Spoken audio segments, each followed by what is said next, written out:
Independence Day 2015. What office complex in Washington, D.C.?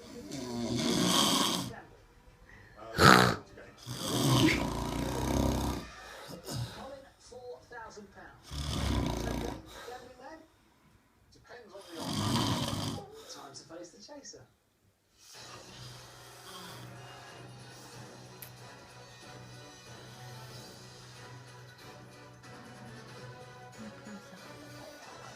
Hello, Colin. Hello, Paul. Not only have I not got a single question wrong, I'm still facing three very good players, but I managed to inadvertently give you the Watergate answer as well earlier on in the show. Did you? I didn't notice. Oh, you did. Should we put some money on the table? Let's put some money on the table. Right, here you go. We have £4,000. If you wish to take a step closer home, Colin, chase them off you. This is what it will cost you, minus £5,000. However, if you wish to take a step closer to the chase, Colin, £65,000. Huge, isn't it? And a charity team. Yes. I think you're much too good for the £4,000. Feeling confident, go for it, but it's a big ask, so, you know, if you have to take this on, it's a good tip. Susan. I'm still with £4,000 because I think you could get back home with that. Ethan.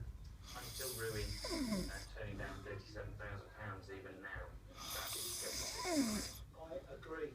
Okay, Colin, let's face the table. What would anyone do with £65,000? It's absolutely amazing. That's shared amongst the four of us. Well, that would end up 20 each. Net. Portion on the left shoulder. Okay. This video has been filmed. This video has been filmed at 5:30 on a Thursday night. Welcome to my world. The chase is on. Here comes your first question. The ancient instrument known as the stylus